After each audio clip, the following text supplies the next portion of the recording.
Today, we're going to count down the 1972 presidential election. We'll go from the widest state to the narrowest. Before we get into it, let's put up the background information. And almost everybody knows that this is a massive Richard Nixon re-election landslide blowout. He finished with an astonishing 520 electoral votes out of 49 states. That was worth 60.7%. George McGovern took the loss for the Dems. He got just 17 electoral votes out of one state in D.C. That was worth 37.5%. So the margin for Nixon nationally was 23.2.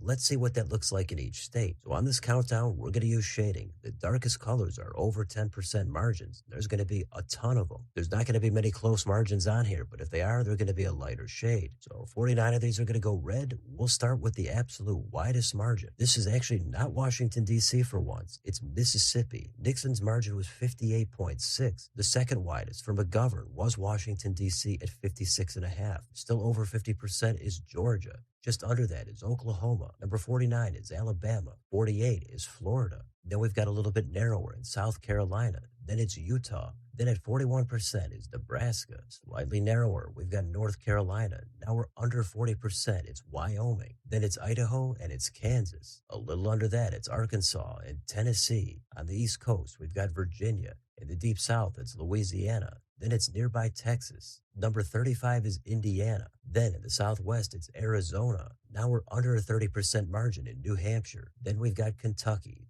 Then out west, it's Colorado. Nearby, it's Nevada. Back east, it's West Virginia. Number 28 is North Dakota. In the Northeast, we've got Vermont. Even a blue state like Hawaii voted for Nixon by 25%. To the left of Hawaii is New Jersey. Then we've got Missouri. Back in the Southwest, it's New Mexico. Then on the East Coast, number 22 is Maryland. Then we've got Alaska. Then we're going to do Maine's second, Maine at large, then Maine's first. Number 17 is Ohio. 16 is Delaware. We've got Montana coming in at 20% along with Pennsylvania. Now we're under 20% at 18.5 is Illinois. Then it's Connecticut. In the Northwest, it's Washington. Now we're into the top 10. It's still over a 17% margin. It's New York. Number 9 is Iowa. Then it's Michigan. Number 7 is California. Number 6 is the last state over a 10% margin. It's Oregon. Just under that, number 5 is Wisconsin. Number 4 is the only state that McGovern won. That's Massachusetts, and his margin was 9%. Number 3 is his home state of South Dakota. Still voted red by 8.7. Number 2 is Rhode Island at 6.2. And number 1, the narrowest margin in this election is Minnesota. It voted for Nixon by 5.5%. So that's the map, and there's absolutely nothing close here whatsoever. This is the last time Minnesota voted red, but nearly every state on here was double digits red. Some margins were 15 or 20. Many of them were 30 or 40 or more. It's a long time ago. It's a completely different era, but it's always extremely impressive to see anybody get any kind of a landslide like this. Reagan did it in 84, and then we've got this one here with Nixon. So I'm going to leave it at that. Let me know in the comments. What do you think about this 1972 countdown? Which couple of states stand out to you the most? Let me know what you think down below on your way out. Don't forget to like, share, and subscribe. Join if you'd like to support the channel. Thanks for watching. I'll see you next time.